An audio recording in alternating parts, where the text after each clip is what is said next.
자기 분수도 모르고 어디 거지 같은 집안에서 감히 우리 집안을 널보니? 이 결혼 절대 못하니까 당장 꺼져!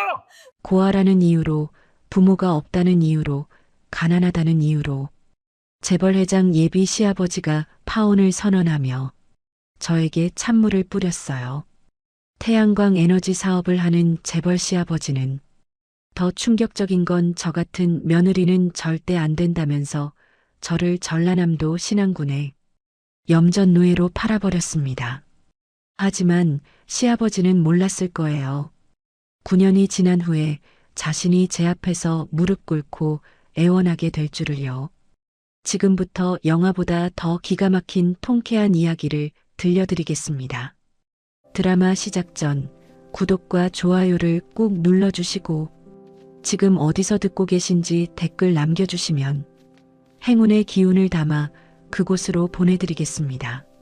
저는 남편 없이 아이를 혼자 키우는 미혼모로 올해 33세의 김소희라고 합니다. 지금으로부터 9년 전으로 돌아가 볼게요. 그때 저는 24살이었습니다. 대한 새만금에너지라는 태양광 관련 회사에서 일하는 직장인이었어요.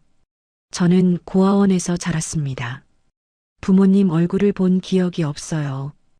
고아원의 도움으로 상업고등학교를 졸업하고 이 회사에 입사했습니다. 학벌도 없고 배경도 없었지만 저는 누구보다 열심히 일했어요. 새벽 5시에 일어나 회사 서류를 미리 정리했고 밤 11시까지 남아서 일했습니다. 그렇게 5년이라는 시간을 보냈고 뛰어난 업무 능력을 인정받아서 저는 입사 동기들 중 가장 먼저 차장으로 승진했어요. 고졸 출신인데도 말이죠. 그때 제 인생에 한 사람이 들어왔습니다. 계열사 회장의 아들 강태진 상무였어요. 제가 지금 다니는 회사의 모기업 대한그룹 회장의 외아들이자 회사의 후계자였죠. 태진 씨는 저를 고졸 출신이라고 무시하지 않았습니다. 제 의견을 존중해 주었고 회의 시간마다 제 보고서를 꼼꼼히 읽어 주었어요. 어느 날 태진 씨가 제게 말했습니다. 퇴근 후 회사 근처 조용한 카페에서였어요. 그가 커피잔을 천천히 내려놓으며 말했습니다. 소희 씨, 저와 결혼해 주시겠습니까? 저는 깜짝 놀라 손을 떨었어요. 태진 씨는 부드럽게 웃었습니다. 학벌도 집안도 중요하지 않아요. 당신이 얼마나 성실하고 따뜻한 사람인지 저는 알고 있습니다. 저는 그날 밤 잠을 이루지 못했어요. 고아원에서 자란 상고 출신인 제가 재벌가의 아들에게 프로포즈를 받다니 꿈만 같았습니다. 하지만 동시에 두려웠어요. 그의 가족들이 저를 받아들여 줄지를요? 현실적으로 집안 배경이 너무나 차이가 났으니까요. 태진 씨는 제 걱정을 알았는지 손을 꼭 잡으며 말했어요. 제가 지켜드릴게요. 아버지께 말씀드리고 정식으로 인사시켜주고 싶다고 했습니다. 저는 사실 처음에 태진 씨를 여러 번 거절했었어요. 재벌가 아들이 나한테 장난치는 건 줄만 알았어요. 그런데 시간이 지날수록 그의 진심을 느낄 수 있었고 그렇게 저희는 연인이 되었답니다. 그렇게 시간이 흐르고 시아버지를 뵙는 상견례 날짜가 잡혔습니다. 토요일 오후 서울 성북동에 있는 강 회장 자택에서 만나기로 했어요.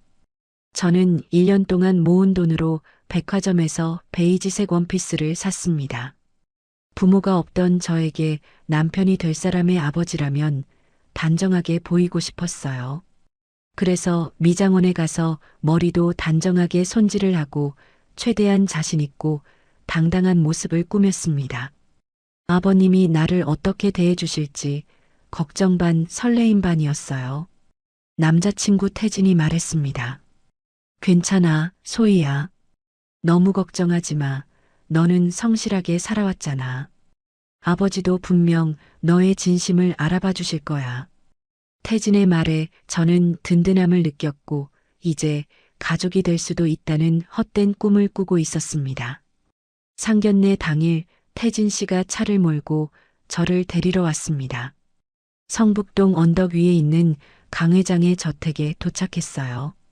높은 담장과 철문이 보였고 경비원이 문을 열어주었습니다. 차가 들어서자 넓은 정원이 펼쳐졌어요. 2층짜리 한옥 건물이 당당하게 서 있었습니다. 현관문이 열리고 안으로 들어갔습니다. 넓은 거실 가운데 긴 원목 테이블이 놓여 있었고 그 끝에 강문석 회장이 앉아 계셨어요. 60대 초반으로 보이는 회장님은 회색 정장을 입고 계셨습니다. 얼굴엔 미소가 없었고 차가운 눈빛으로 저를 훑어보았어요. 태진 씨가 먼저 인사를 했습니다. 아버지, 제가 결혼할 여자예요. 김소혜 씨를 소개해 드립니다. 저희 계열사 새만금 에너지에서 차장으로 근무하고 있어요. 저는 고개를 깊이 숙이며 말했어요. 안녕하세요, 회장님. 저는 김소희입니다. 부족하지만 태진 씨를 진심으로 사랑합니다. 강 회장은 아무 대답도 하지 않았습니다. 그저 손가락으로 테이블을 톡톡 두드릴 뿐이었어요. 1분쯤 흘렀을까요? 회장님이 입을 열었습니다. 김소혜 씨, 학력이 어떻게 되나요? 저는 떨리는 목소리로 대답했어요. 경기도에 있는 상업고등학교를 졸업했습니다. 회장님의 눈빛이 더욱 차갑게 변했습니다. 그러면 부모님은요? 저는 깜짝 놀랐고 자신이 없어서 입술을 깨물었어요. 저는 부모님이 없습니다.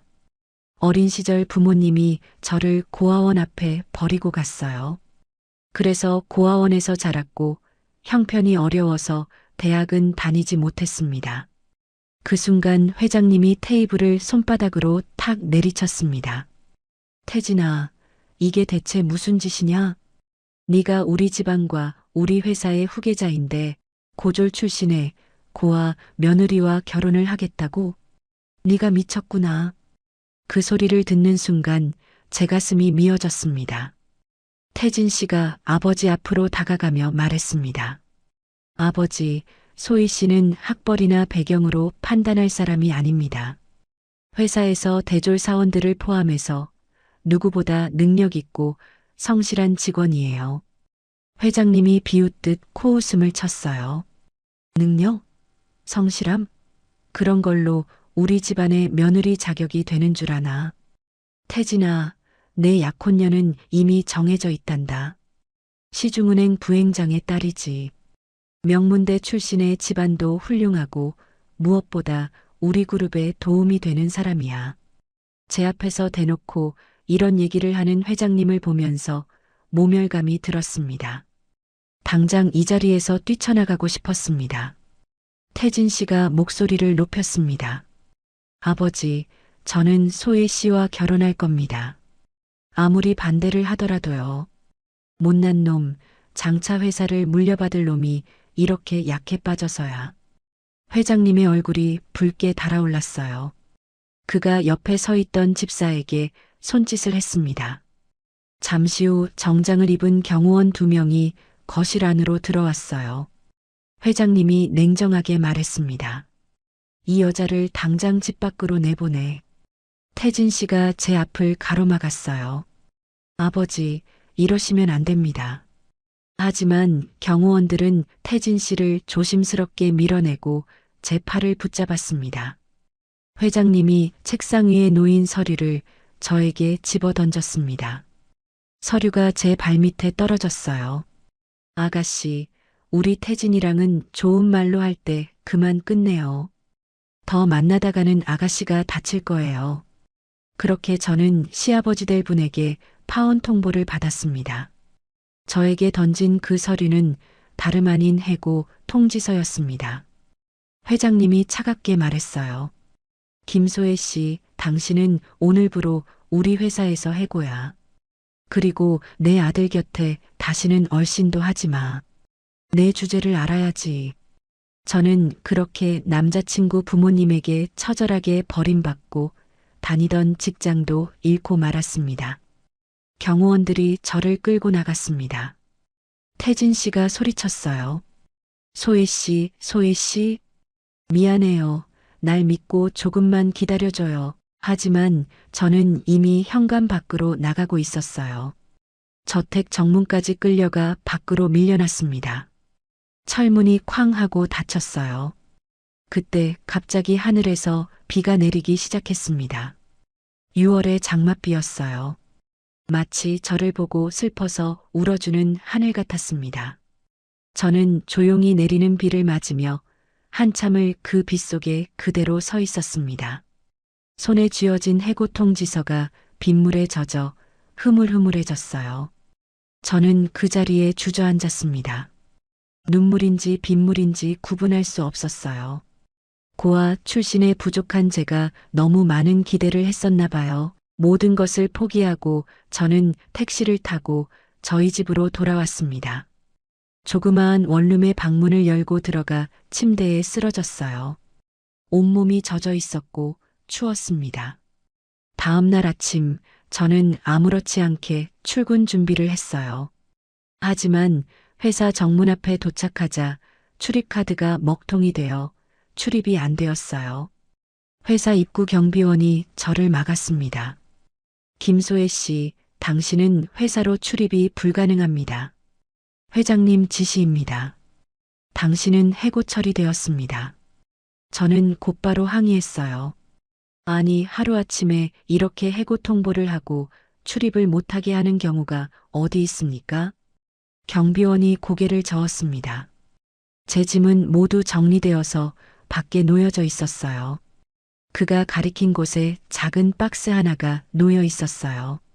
제가 5년 동안 회사에서 가지고 있던 제 물건들이 그 안에 담겨 있었습니다. 저는 박스를 들고 그렇게 쓸쓸히 회사를 떠났습니다. 원룸으로 돌아와 멍하니 천장을 바라보고 앉아 있었어요. 태진 씨에게 전화를 걸었지만 태진 씨는 받지 않았습니다. 문자를 보냈지만 아무런 답이 없었어요. 그렇게 사흘이 지났습니다. 그날 저녁 누군가 문을 두드렸어요. 저는 태진 씨인 줄 알고 급히 문을 열었습니다. 하지만 그곳엔 낯선 남자가 서 있었어요. 40대 중반쯤 되어 보이는 그 사람은 정장을 입고 있었습니다. 남자가 말했습니다. 김소혜 씨 맞으시죠? 저는 대한그룹 비서실장 최민국입니다. 회장님께서 당신을 만나고 싶다고 하십니다. 마지막으로 정리할 게 있다고 하시더군요. 저는 망설였어요. 하지만 연락이 안 되는 태진 씨에 대한 소식을 들을 수 있을까 싶어 따라 나섰습니다. 건물 앞에 검은색 승용차가 대기하고 있었습니다. 최 실장이 뒷좌석 문을 열어주었어요. 저는 차에 탔습니다. 차는 서울 시내를 벗어났어요. 고속도로로 접어들었습니다. 저는 그제야 심상치 않음을 느꼈어요. 실장님, 지금 어디로 가시는 거예요? 제 목소리가 떨렸습니다. 최 실장은 아무 대답도 하지 않았습니다. 차는 몇 시간을 달렸어요. 해가 지고 어둠이 내렸습니다. 창밖으로 논밭이 펼쳐지고 가로등도 드문드문 보였어요. 저는 갑작스럽게 공포에 떨었습니다. 차가 멈춘 곳은 바닷가 근처였습니다. 짠 냄새가 코를 찔렀어요. 최 실장이 차에서 내려 제 쪽 문을 열었습니다. 내리세요. 저는 고개를 저었어요. 싫어요. 여기가 어딘데요? 최 실장이 제 팔을 잡아 억지로 끌어냈습니다. 최 실장을 기다리던 사람들이 저를 강제로 끌고 갔어요. 주변 교통 표지판을 보니까 전라남도 신안군인 것 같았습니다. 인적이 드문 사람이라고는 찾아볼 수 없는 외딴 곳에 낡은 소금 창고가 보였어요. 그곳은 끝없이 펼쳐진 염전이었습니다. 저는 그렇게 염전 노예로 납치되어 감금이 된 것이었습니다. 최 실장이 문 밖에서 말했습니다. 김소혜 씨, 회장님 명령입니다. 당신은 여기 염전에서 일하며 살게 될 겁니다. 회장님 아들 태진 씨하고 떨어지라는 회장님의 경고라고 생각하세요. 그리고 창고 문이 쾅 닫혔어요. 자물쇠가 걸리는 소리가 들렸습니다. 저는 어둠 속에서 공포에 떨며 비명을 질렀습니다. 문을 두드렸어요. 제발 문 좀 열어주세요. 저 좀 내보내주세요. 하지만 돌아오는 것은 침묵뿐이었습니다. 창고 구석에 작은 창문이 있었어요. 쇠창살이 박혀 있어서 빠져나갈 수는 없었지만 밖은 볼 수 있었습니다. 창문 너머로 검은 바다가 보였어요. 파도 소리만 들렸습니다. 저는 차가운 시멘트 바닥에 주저앉았습니다. 눈물이 쏟아졌어요. 저는 벽을 주먹으로 쳤습니다. 내 인생이 결국 이렇게 차가운 염전에서 노예로 살아가야 한다고 생각하니 막막했습니다. 그렇게 낯설은 전라도의 외딴 바다 염전 창고에서 첫날 밤을 보냈습니다. 바닥은 차갑고 딱딱했어요. 곰팡이 냄새와 소금 냄새가 섞여 숨쉬기조차 힘들었습니다. 아침이 밝자 창고 문이 삐걱거리며 열렸어요. 50대 남자가 들어왔습니다. 나중에 안 사실이지만 이 사람은 강 회장이 돈을 주고 고용한 염전 관리인이었어요. 남자가 말했습니다. 어이, 아가씨 빨리 일어나. 일 시작이야. 저는 벌떡 일어났습니다. 저 좀 여기서 내보내주세요. 남자가 비웃었습니다. 다들 그렇게 말하지. 근데 여기 온 사람 치고 나간 사람 없어. 그가 낡은 작업복을 던졌어요. 5분 안에 갈아입고 나와. 염전에서 일해야 하니까. 창고 밖으로 나가자 놀라운 광경이 펼쳐졌습니다. 낡은 작업복을 입은 사람들이 대여섯 명 더 있었어요. 모두 고개를 숙인 채 삽을 들고 서 있었습니다. 40대 남자, 50대 여자, 20대 청년. 모두 얼굴이 햇볕에 그을려 있었고 눈빛에는 생기가 없었어요. 관리인이 그중 한 남자를 가리키며 소리쳤습니다. 야, 철수야. 새로운 신빙한테 염전 노예로 살아가는 방법 좀 가르쳐줘. 남자가 제게 다가와 작은 목소리로 말했습니다. 따라와. 여기 잡혀왔으면 아무리 발버둥 쳐도 도망 나가기 힘들어. 나도 여기 갇힌 지 벌써 3년째야. 도망치려다 잡히면 다리가 부러지도록 맞으니까 도망갈 생각은 하지 마. 작년에 한 사람이 도망쳤다가 붙잡혔는데 그 뒤로 어디로 갔는지 못 봤어. 저는 온몸에 소름이 돋았습니다. 남자가 삽을 건네며 말했어요. 시키는 대로 일이나 해. 그래야 밥이라도 먹지. 저는 삽을 들었습니다. 생전 처음 해보는 일이었어요. 손바닥에 물집이 잡혔고 땀이 비 오듯 흘러내렸습니다. 해가 중천에 떴을 때 저는 주저앉고 말았어요. 그때 50대 여자가 물통을 건네며 말했습니다. 이거 조금 마셔. 관리인 몰래. 처음엔 다들 힘들어해. 근데 여기 생활에 적응해야 살아남을 수 있어. 저녁이 되어서야 일이 끝났어요. 손바닥에서 피가 났습니다. 물집이 터진 것이었어요. 염전 관리인이 낡은 도시락을 던졌습니다. 야, 이거 남기지 말고 다 먹어. 내일도 일해야 하니까. 도시락 안엔 밥과 김치 몇 조각이 전부였습니다. 저는 밥을 떠먹으며 눈물을 흘렸습니다. 이렇게 내 인생이 끝나는 건가 하고요. 그렇게 염전에 끌려온 지도 벌써 열흘이 지났습니다. 매일 새벽부터 저녁까지 염전에서 일했어요. 손은 상처투성이가 되었고 얼굴은 햇볕에 타서 벗겨졌습니다. 태진 씨 생각이 났습니다. 그는 지금 뭘 하고 있을까요? 어딘가에서 저를 찾고 있을 텐데 말이죠. 보름째 되던 날 저녁 관리인이 잠시 자리를 비운 사이 창고 문이 조용히 열렸습니다. 갑자기 최민국 실장이 들어왔어요. 다른 사람들은 잠든 척하며 모른 척했습니다. 최 실장이 작은 목소리로 말했습니다. 김소희 씨, 괜찮으십니까? 저는 그를 노려보았습니다. 괜찮을 리가 있나요? 최 실장이 고개를 숙였어요. 소희 씨 정말 죄송합니다. 그가 신문 한 장을 꺼냈습니다. 이걸 보셔야 할 것 같아서 가져왔습니다. 최 실장이 손전등을 켜자 큼지막한 제목이 보였어요. 대한그룹 강태진 상무 교통사고로 사망. 신문이 제 손에서 떨어졌습니다. 손이 떨렸고 믿을 수가 없었어요. 아니에요. 이건 거짓말이에요. 저는 신문을 다시 집어들었습니다.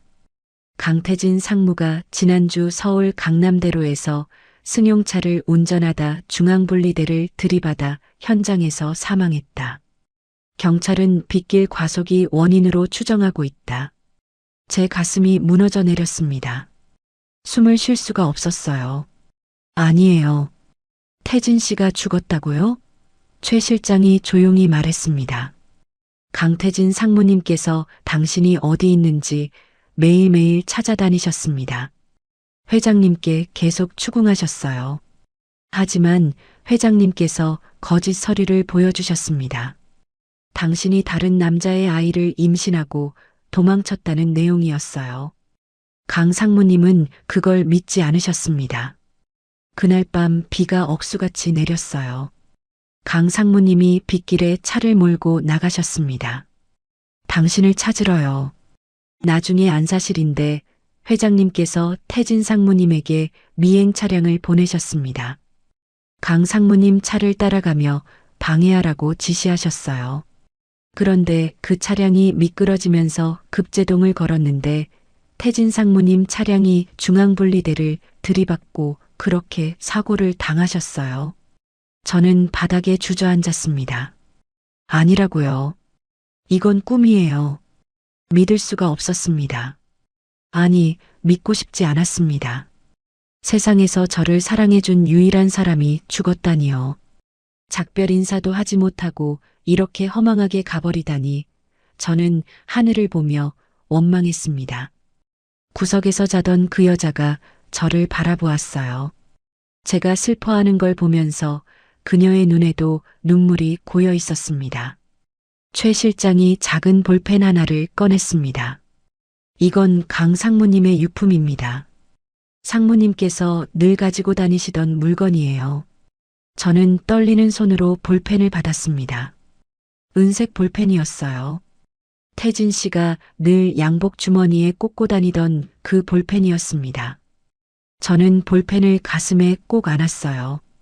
눈물이 멈추지 않았습니다. 최 실장이 그렇게 태진 씨의 죽음을 알려주고 떠났습니다. 저는 삶의 희망이 없어졌어요. 모든 것을 잃은 듯한 기분이었습니다. 함께 염전에서 일하시는 여자분이 제 옆에 와서 앉았어요. 그녀가 제 등을 쓰다듬으며 말했습니다. 울어. 실컷 울어. 며칠이 지났습니다. 저는 밥도 제대로 먹지 못했어요. 슬픔을 견딜 시간도 없이 염전에서의 일은 너무 힘들었습니다. 태진 씨가 죽었다는 사실도 이젠 실감이 나지 않을 만큼 일이 힘들었어요. 그렇게 또 보름쯤 지났을까요? 어느 날 아침 저는 일을 하다 쓰러졌습니다. 현기증이 심했어요. 며칠 전부터 아침마다 속이 메스꺼웠는데 오늘은 특히 심했습니다. 염전 관리인이 절 창고로 데려갔어요. 오늘은 그만 쉬어. 비실비실해가지고 어떻게 살아남으려고 하냐? 저는 몸이 너무 안 좋아서 창고 바닥에 누웠습니다. 그리고 문득 깨달았어요. 배 안에서 뭔가 작은 움직임을 느꼈어요.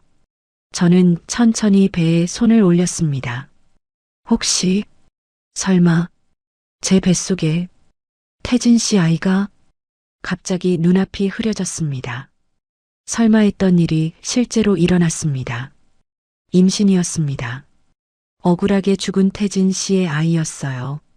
태진 씨는 이미 이 세상에 없는데 그의 아이가 제 뱃속에서 자라고 있었습니다. 그때 창고 문이 조용히 열렸습니다. 그 여자가 들어왔어요.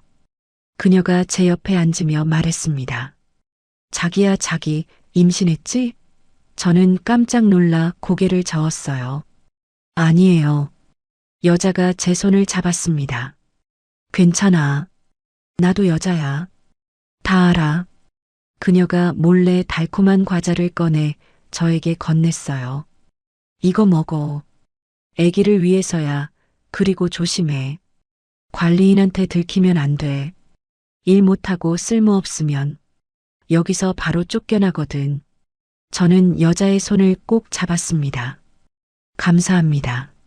저는 태진 씨의 아이를 임신했다는 충격적인 사실을 깨달으면서 며칠을 그렇게 보냈습니다. 함께 염전에서 일하는 여자가 저를 몰래 도와주었어요. 하지만 뱃속 아이 때문에 저는 더 이상 여기 있을 수 없었습니다. 이 아이만큼은 지켜야 했어요. 태진 씨가 죽었다는 사실을 깨닫고 절망에 빠져 있었지만 저는 살아야 할 이유가 생겼습니다. 뱃속의 아이를 지켜야 했어요. 이를 악물고 다짐했습니다. 강 회장, 반드시 복수할 거야. 이 아이를 낳고 보란 듯이 탈출해서 언젠간 반드시 당신을 내 앞에 무릎 꿇릴 날이 올 거야라고 다짐을 했어요. 그렇게 염전 노예로 일한 지 어느덧 또 한 달이 더 지났습니다. 어느 날 밤 최민국 실장이 다시 찾아왔습니다. 염전 관리인이 술에 취해 쓰러진 틈을 타서 온 것이었어요. 저는 그를 똑바로 쳐다보았습니다. 실장님, 저 임신했어요. 최 실장의 얼굴이 굳었습니다. 뭐라고요? 저는 배에 손을 올렸어요. 태진 씨의 아이예요. 석 달쯤 된 것 같아요. 최 실장이 한숨을 쉬었습니다.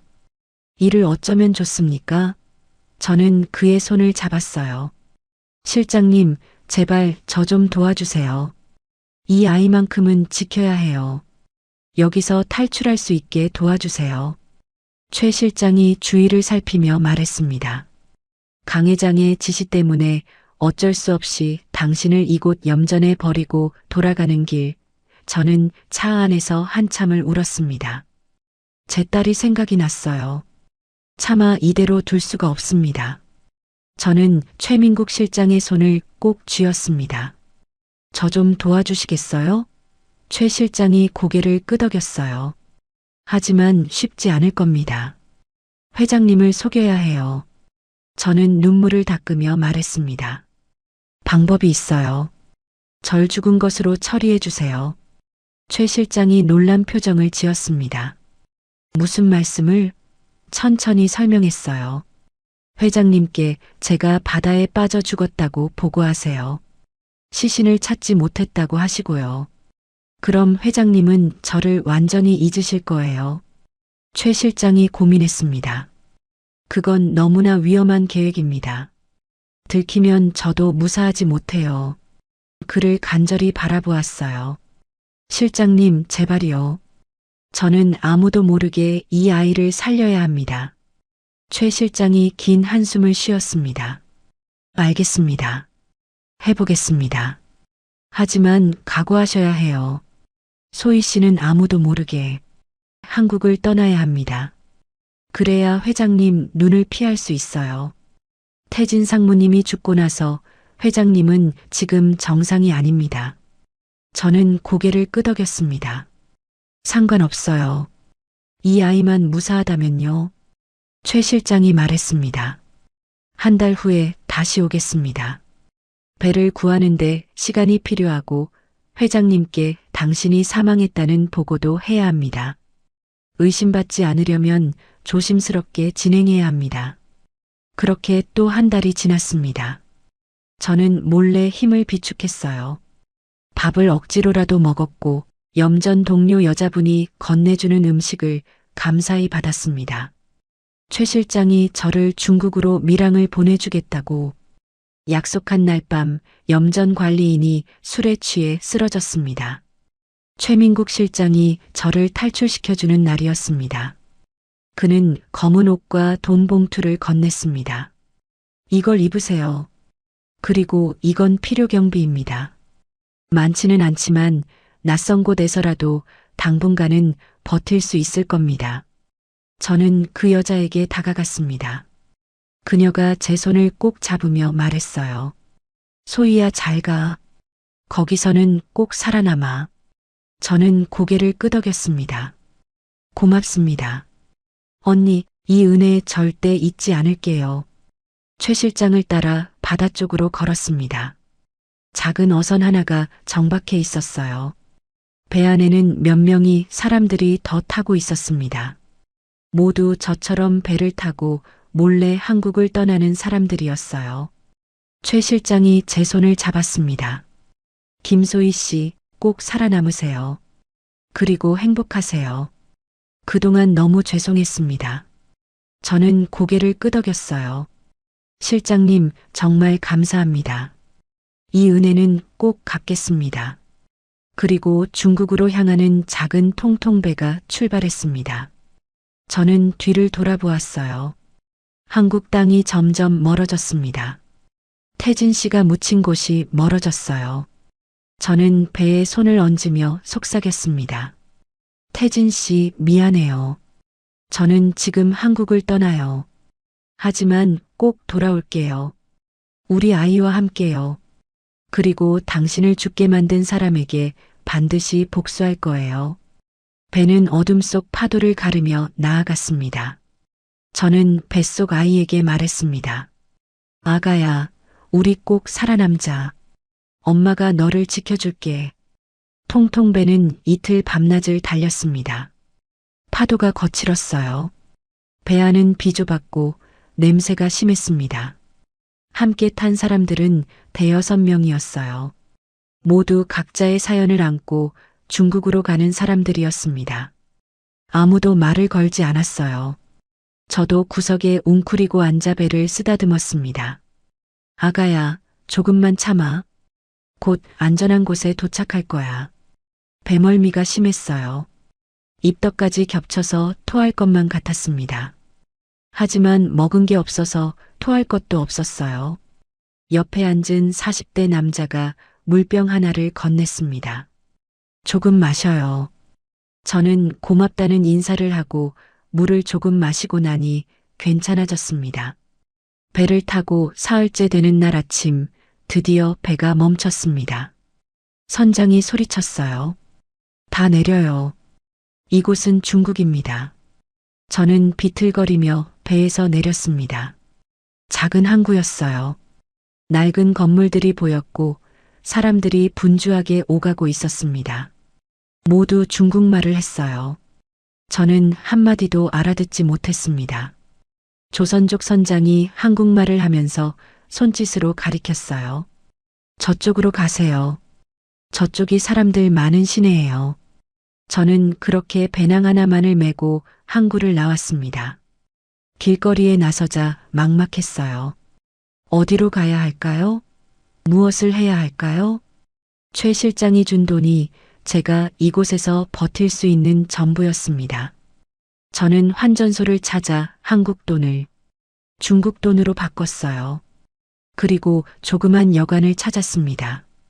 여관 주인은 60대 여자였어요.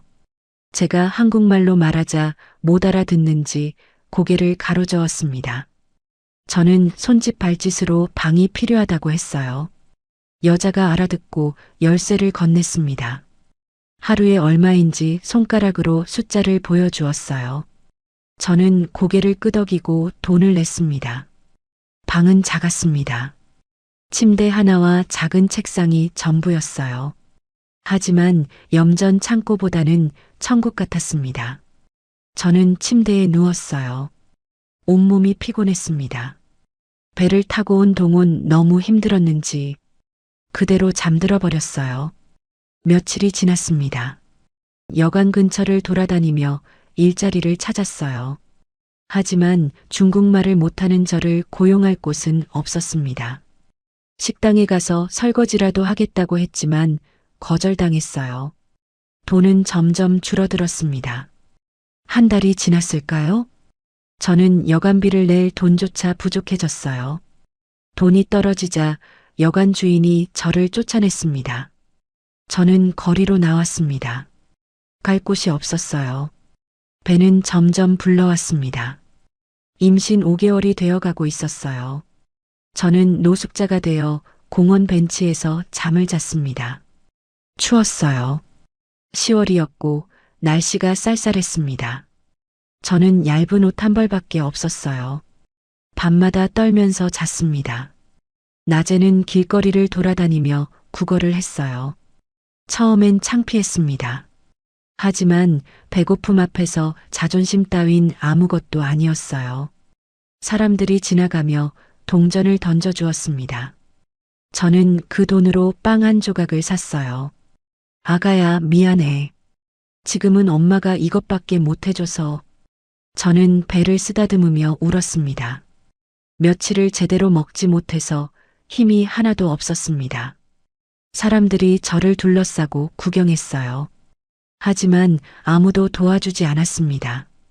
저는 그대로 정신을 잃었어요. 깨어났을 때 저는 작은 진료소 침대에 누워 있었습니다. 옆에 50대 중국 여자가 앉아 있었어요. 그녀가 제 이마에 손을 대며 걱정스러운 표정을 지었습니다. 나중에 안 사실이지만 그녀의 이름은 왕리였고 이 동네 진료소에서 청소 일을 하는 사람이었어요.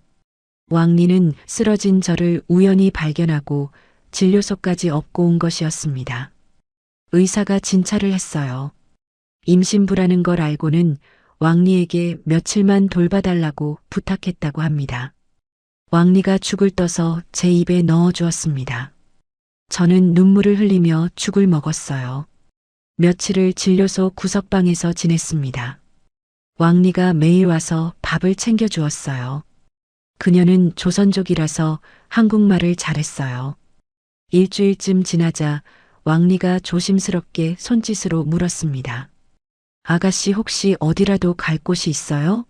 저는 고개를 저었습니다. 왕리가 한숨을 쉬며 손짓으로 말했어요. 우리 집 창고방이 하나 있어요.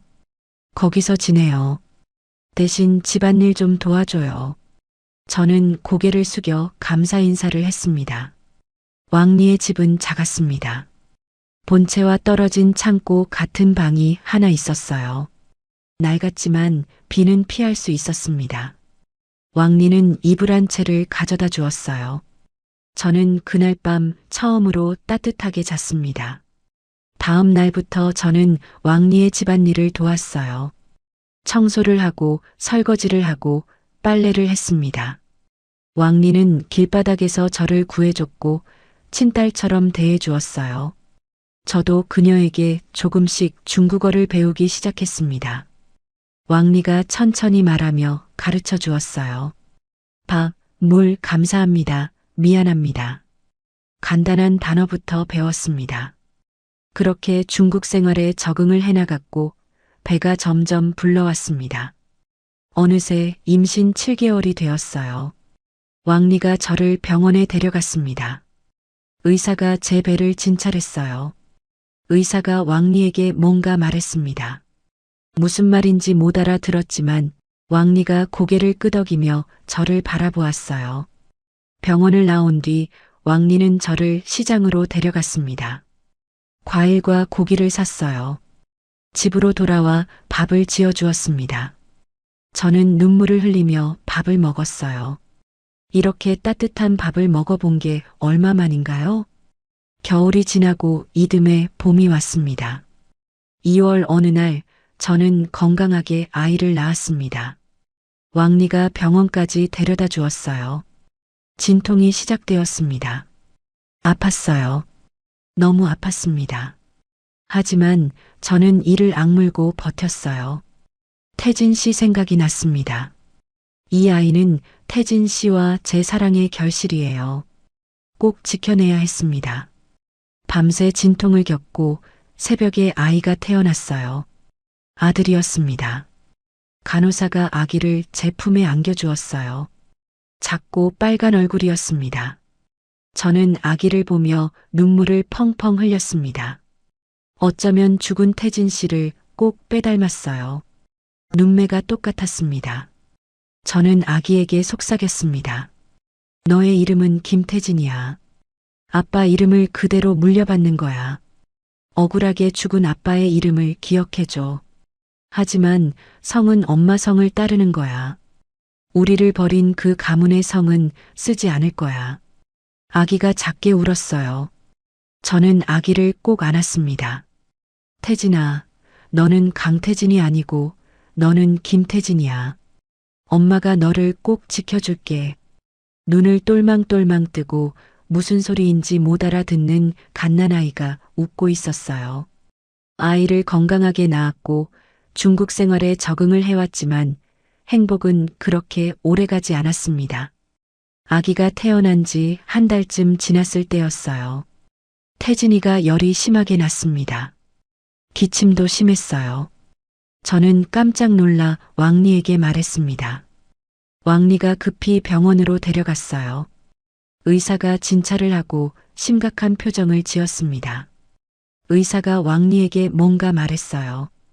왕리의 얼굴이 창백해졌습니다. 폐렴이었습니다. 당장 입원해야 한다고 했어요. 왕리가 손가락으로 병원비 숫자를 보여주었습니다. 돈이 없던 저에게 아이의 병원비는 정말 큰 금액이었어요. 저에게는 그런 돈이 없었습니다. 저는 왕리에게 애원했습니다. 언니 제발 도와주세요. 제 아들을 살려주세요. 왕리가 한숨을 쉬었습니다. 그녀도 돈이 많지 않았어요. 하지만 왕리는 저를 데리고 어디론가 갔습니다. 작은 교회였어요. 왕리가 목사님께 사정을 설명했습니다. 목사님이 교인들에게 모금을 해주셨어요. 저는 그 돈으로 태진이를 입원시킬 수 있었습니다. 일주일 동안 병원에서 치료를 받았습니다. 저는 밤낮으로 태진이 곁을 지켰어요. 태진아 제발 잘 견뎌줘. 네가 엄마의 전부고 살아있는 이유야. 태진이는 작은 산소 마스크를 쓰고 누워 있었습니다. 저는 태진이의 작은 손을 꼭 잡았어요. 일주일 후 태진이가 깨어났습니다. 열이 내렸어요. 의사가 웃으며 엄지손가락을 들어 보였습니다. 저는 그 자리에서 주저앉아 울었어요. 감사합니다. 정말 감사합니다. 하느님께 감사했어요. 그 낯설고 외로운 땅에서도 아이가 이렇게 건강하게 회복하는 모습을 보니 기적이 일어난 것만 같았어요. 병원에서 나온 뒤 저는 결심했습니다. 이렇게 살아서는 도저히 안 되겠다고요. 평생을 중국 땅에서 구걸하며 허드렛 일이나 하면서 살 수는 없었어요. 태진이를 제대로 키우려면 돈을 벌어야 했습니다. 저는 왕리에게 부탁했습니다. 중국말을 가르쳐 달라고요. 왕리가 고개를 끄덕였습니다. 저는 매일 왕리에게 중국어를 배웠어요. 낮에는 태진이를 돌보고 밤에는 공부했습니다. 4개월이 지나자 간단한 대화는 할 수 있게 되었어요. 저는 일자리를 찾아다녔습니다.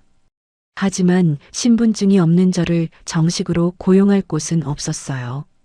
어느 날 왕리가 먼 친척이 하는 작은 빵집으로 저를 데려갔어요. 왕리가 주인에게 사정을 설명했습니다.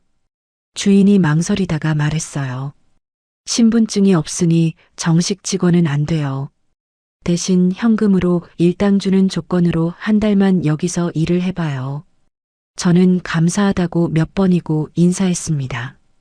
일당은 적었지만 상관없었어요. 빵집 일은 힘들었습니다. 새벽 4시에 출근해서 밤 9시에 퇴근했어요. 밀가루 포대를 옮기고 반죽을 하고 빵을 굽고 손님을 응대했습니다. 하지만 저는 불평하지 않았어요. 이 낯선 곳에서 월급을 받을 수 있다는 것만으로도 감사했습니다. 왕리가 제가 일하는 낮 시간 동안 태진이를 봐주었어요.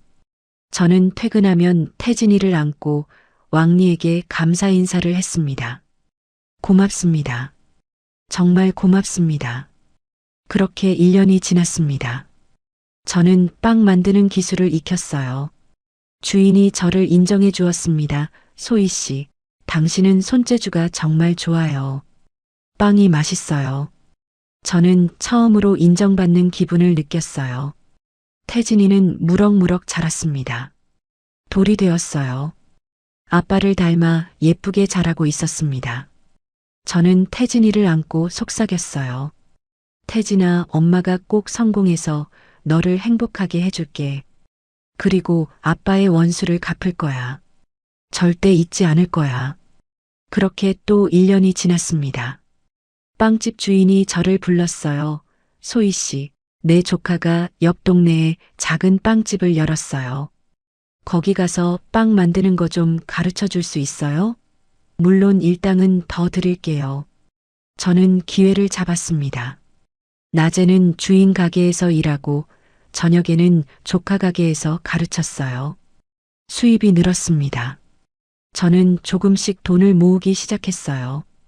그렇게 중국에서 조금씩 자리를 잡아가고 있었고, 태진이는 어느덧 3살이 되었습니다.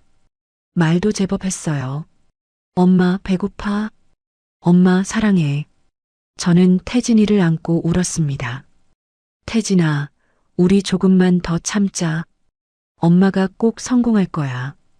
어느 날 저녁, 저는 빵집에서 혼자 청소를 하고 있었습니다. 주인이 퇴근한 뒤였어요. 가게 문이 열리며 한 남자가 들어왔습니다. 40대쯤 되어 보이는 중국 남자였어요. 정장을 입고 있었습니다. 남자가 중국어로 말했습니다. 당신이 혹시 한국에서 온 김소희 씨 맞아요? 저는 고개를 끄덕였습니다. 남자가 명함을 건넸어요. 저는 태양광 기술 회사를 운영하는 리우라고 합니다. 당신에 대해서 왕리 씨한테 이야기 들었어요. 한국에서 에너지 회사에 다녔다고요? 저는 깜짝 놀랐습니다. 어떻게 아세요? 남자가 웃었습니다. 왕리 씨가 말해줬어요. 당신이 한국에서 에너지 기업에서 차장까지 했다고. 태양광 발전 쪽 일을 했다고. 저는 고개를 끄덕였습니다. 네, 했습니다. 리우가 말했습니다. 우리 회사가 한국의 태양광 기술자를 구하고 있었는데 혹시 당신이 도와줄 수 있어요? 물론 그에 맞는 월급은 책정해서 제대로 드리겠습니다. 저는 그 순간 제 인생이 변화하는 순간 같은 기분이 들었고 가슴이 두근거렸습니다. 이것이 제 인생에 찾아온 2번째 기회였어요. 저는 리우를 똑바로 쳐다보았습니다. 할 수 있습니다. 열심히 하겠습니다. 리우가 웃으며 손을 내밀었어요. 잘 부탁합니다. 그날 밤 저는 왕리에게 달려갔습니다. 왕리 언니 고마워요. 정말 고마워요. 왕리가 웃으며 제 손을 잡았습니다. 그래, 이제 시작이야. 힘내고 꼭 성공해라. 왕리 언니는 마치 친언니 같았어요. 그녀 때문에 제가 이렇게 버틸 수 있었습니다. 저는 태진이를 안고 창밖을 바라보았습니다. 한국 방향을 향해 말했어요. 강문석 회장, 기다리세요. 언젠가 제가 돌아갈 겁니다. 그때는 당신이 무릎 꿇게 만들 거예요. 반드시요. 다음 날 저는 리우의 회사를 찾아갔습니다.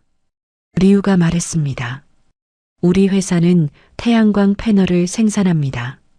하지만 기술력이 부족해요. 저는 조건을 제시했어요. 제가 개발한 기술의 특허는 제 이름으로 내고 싶습니다. 물론 회사와 공동 소유로요. 리우가 고개를 끄덕였어요. 좋습니다. 대신 당신이 정말 실력이 있다는 걸 증명해야 합니다. 저는 미소를 지었습니다. 3개월만 지켜보세요. 그렇게 저는 리우의 회사에서 일을 시작했습니다. 태진이는 3살이 되었어요. 저는 한국에서 배운 모든 것을 쏟아부었습니다. 리우의 에너지 회사는 3개월 만에 제품 효율이 15% 올랐어요. 리우가 감탄했습니다. 소희 씨, 당신을 정식 기술 이사로 임명하겠습니다. 그렇게 저는 5년 동안의 에너지 회사에 다니며 축적한 기술과 노하우로 중국에서 인정을 받게 되었습니다. 저는 회사에서 제공해준 작은 아파트를 얻었습니다. 태진이와 단둘이 살 수 있는 공간이었어요. 그렇게 삶의 질이 달라지기 시작했습니다. 인생이 변화하고 있었어요. 저는 회사에서 일하면서 동료들과 함께 밤낮으로 열심히 연구했습니다. 1년이 지나 새로운 태양광 패널 구조를 개발했어요. 효율이 기존보다 35% 높았습니다. 리우가 결과를 보고 깜짝 놀랐어요. 당장 특허 출원하겠습니다. 저는 중국 이름이 필요했어요. 왕리 언니가 이름을 지어줬어요. 리 샤오밍. 처음엔 어색했지만 지금은 익숙한 이름이에요. 리 샤오밍이라는 이름으로 첫 번째 특허를 출원했습니다. 중국 회사에서 제 입지가 늘어나기 시작했습니다. 어느덧 태진이는 4살이 되었습니다. 저는 회사 생활에 집중했어요. 계속 연구 개발을 했습니다. 2년 동안 7개의 특허를 더 출원했어요. 에너지 저장, 패널 냉각, 발전 효율 개선, 모두 태양광 핵심 기술들이었습니다. 제가 이곳에서 일하면서부터 회사 매출이 50배 이상 성장을 했고 중국 내에서 삼손가락 안에 드는 엄청난 회사로 성장했어요. 이렇게 눈부신 발전을 하게 되자 저를 스카웃했던 리우가 저를 부사장으로 승진시켰어요. 상상도 하지 못했던 일이 현실이 되어가고 있었던 거예요. 전라도 염전노예에서 중국의 태양광 발전 회사의 부사장이 되기까지 믿을 수 없는 기적 같은 일이 저에게 일어나고 있었습니다. 하지만 저는 더 큰 그림을 그리고 있었어요. 저는 부사장으로 승진한 뒤에 한국의 경제 관련 뉴스들을 보다가 눈에 띄는 이름을 발견했어요. 강 회장이 있는 대한그룹이 태양광 사업 확장을 추진한다는 기사를 봤어요. 강문석 회장의 사진이 실려 있었습니다. 저는 그 사진을 보며 이를 악물었어요. 드디어 올 것이 왔구나. 내가 복수하려고 하는 상대와 제가 속한 곳이 경쟁사가 되었던 것입니다. 저는 대한그룹이 확보해야 하는 핵심 특허 목록을 만들었습니다. 그리고 그 특허들을 하나씩 개발하기 시작했어요. 태진이는 6살이 되어 유치원에 다녔어요. 그해 가을, 중국 정부가 신재생에너지 5개년 계획을 발표했습니다. 전국 규모의 태양광 발전소 건설 프로젝트였어요. 정부는 핵심 기술 보유 기업에게 우선권을 준다고 했습니다. 이것이 제가 부사장으로 있는 이 회사를 폭발적으로 성장시킬 수 있는 다시 잡기 힘든 역대급 기회였던 거예요. 리우와 제가 개발한 8개 특허 자료를 들고 입찰에 참여했어요. 심사 당일 저는 발표장에 섰습니다. 기존 태양광 패널보다 35% 높은 효율, 20% 낮은 생산 비용. 심사위원들이 놀란 표정을 지었습니다. 이건 중국 최고 수준이에요. 2주 후 결과가 발표되었습니다. 우리는 3개 프로젝트를 동시에 수주했어요. 계약 규모만 5천억 원이었습니다. 눈부신 성과가 눈앞에 펼쳐졌습니다. 이미 강 회장이 있는 대한그룹의 기술력을 뛰어넘었고 매출도 훨씬 더 높은 회사의 부사장이 제가 되었던 거예요. 저는 그날 밤 태진이를 안고 울었어요. 회사는 폭발적으로 성장했습니다. 직원이 500명을 넘었고 넓은 땅을 매입한 후 공장을 세웠어요. 중국 정부 프로젝트를 성공적으로 완수하자 민간 기업들도 줄을 섰습니다. 저는 4개의 특허를 추가로 출원했어요. 총 12개가 되었습니다. 회사가 발전하는 속도는 어마무시했습니다. 어느덧 태진이는 7살이 되어 초등학교에 입학했어요. 그해 겨울 리우가 저를 불렀습니다. 샤오밍 씨, 저는 이제 회사에서 은퇴하고 싶습니다. 당신이 회사 경영을 맡아주었으면 해요. 당신이 없었다면 우리 회사는 이렇게 성장할 수 없었을 거예요. 이 회사는 이제 당신 회사예요. 회사 지분의 절반을 당신에게 양도하겠습니다. 저는 눈물이 났습니다. 사장님, 정말 감사합니다. 리우가 제 손을 잡았어요. 아니에요. 당신 덕분에 우리는 부자가 됐어요. 그렇게 저는 회사의 최대 주주가 되었고 회장직함으로 실제 회사를 운영하는 경영자가 되었습니다. 저는 회사 이름을 제 이름을 따서 소위 에너지로 바꿨어요. 그렇게 2년이 더 지났습니다. 저는 공격적으로 사업을 확장했어요. 중국 내 경쟁사 3곳을 인수했고 해외 시장에도 진출했습니다. 제가 보유한 특허 기술은 업계 표준이 되었어요. 소위 에너지는 연매출 2조 원 규모의 거대 기업이 되었습니다. 회사도 이제는 제가 없이도 최고의 매출을 만들어내는 정상 궤도에 올라왔고 태진이는 어느새 초등학교 3학년이 되었어요. 저는 이제 강 회장에게 복수를 할 준비가 완료되었다고 느꼈습니다. 9년이 흐른 지금 이제 제가 한국으로 돌아갈 시간이었어요. 저는 한국 뉴스를 검색했습니다. 대한그룹, 태양광 사업 확장 난항, 핵심 특허 확보 실패로 프로젝트 지연. 대한그룹이 필요로 하는 특허가 정확히 나열되어 있었어요. 그리고 그 특허들은 모두 제가 가지고 있는 것들이었습니다. 저는 미소를 지었습니다. 강문석 회장, 당신이 필요한 게 바로 이거군요. 저는 변호사를 고용했습니다. 제 특허들이 한국에서도 유효하다는 걸 확인했어요. 대한그룹이 이 특허 없이는 태양광 사업을 할 수 없게 만들 거예요. 저는 최 실장에게 연락할 방법을 찾았습니다. 대한그룹 대표 번호로 전화를 걸었어요. 최민국 실장님께 전해주세요. 9년 전 약속을 기억하는 사람이 연락했다고요. 30분 후 제 전화가 울렸어요. 최 실장의 떨리는 목소리가 들렸어요. 혹시 9년 전 전라도 염전에서 배를 타고 떠난 김소희 씨, 당신 맞습니까? 저는 낮은 목소리로 말했어요. 네, 실장님 맞아요. 저 김소희예요. 잘 지내셨어요? 최 실장이 놀라서 말을 잇지 못했어요. 저는 지난 9년 동안 기적처럼 중국에서의 저의 성공담을 최 실장에게 말을 했어요. 최 실장은 믿을 수 없다는 목소리로 놀랐습니다. 맨몸으로 중국 땅에 가서 9년 만에 9조 원의 매출을 올리는 회사의 회장이 되어 있는 저의 모습에 믿을 수 없다는 목소리였어요. 저는 저의 계획을 최 실장에게 천천히 설명했습니다. 대한그룹이 필요로 하는 태양광 특허 12개를 제가 모두 가지고 있습니다.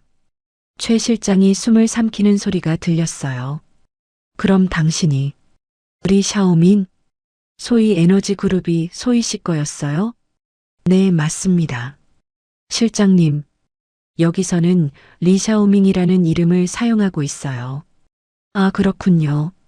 대단합니다. 어떻게 그렇게 기적 같은 일이. 최민국 실장은 말을 잇지 못했습니다. 소희 씨, 강 회장님께서는 소희 씨와는 정반대로 요즘 유동성 위기에 처해 계십니다. 중국 업체의 가격 경쟁이 안 되니까 무리한 투자로 1조 원의 빚을 지셨어요. 태양광 사업이 강 회장의 마지막 희망입니다. 저는 고개를 끄덕였어요. 완벽하군요. 그럼 제가 그 희망마저 빼앗아 버리겠습니다. 저는 한국 귀국 준비를 시작했습니다. 태진이를 불러 앉혔어요. 태진아, 우리 이제 한국에 가야 해. 태진이가 놀란 표정을 지었습니다. 한국이요? 왜요? 저는 천천히 말했어요. 엄마가 한국에서 꼭 해야 할 일이 있어. 그리고 내 아빠에 대해서도 알려줄게. 저는 송도 국제 신도시를 조사했습니다. 대한그룹 본사가 그곳에 있었어요. 저는 중국 사업 파트너들과 함께 송도 핵심 요지의 3,000평 건물을 매입했습니다. 대한그룹 본사 바로 맞은편이었어요. 1층과 2층을 소위 베이커리로 꾸미기로 했습니다. 나머지 층은 소위 에너지 한국 지사로 쓰려고요. 베이커리를 선택한 이유는 여러 가지였어요. 중국에서 빵을 만들며 마음의 위안과 안정을 얻었고, 제가 중국에서 자리 잡을 수 있었던 소중한 기회였고, 제가 전라도 염전 노예로 일하면서 염전의 소금을 빵의 재료로 승화시키는 상징이었습니다. 그리고 9년 동안 하루도 쉬지 않고 달려온 제가 이제는 전문 경영인에게 소위 에너지의 경영을 맡기고 한국에서 편안하게 살고 싶었어요. 저는 왕리 언니에게 작별 인사를 했습니다. 왕리 언니 고마워요. 왕리가 눈물을 흘리며 제 손을 잡았어요. 언니 아니었으면 저는 이 자리에 없었을 거예요. 저는 왕리 언니에게 회사 지분의 10%인 2천억 원을 선물했습니다. 제가 맨몸으로 중국 땅에 와서 저를 거두어 주었던 은인 같은 분에게는 한없이 작다고 생각했지만 왕리 언니는 너무나 감사해 했어요. 제가 일하는 동안 우리 태진이도 키워주고 저에게는 친언니 같은 분이었거든요. 왕리 언니가 떠나는 저에게 말했습니다. 소희야, 한국 가서도 행복해야 해.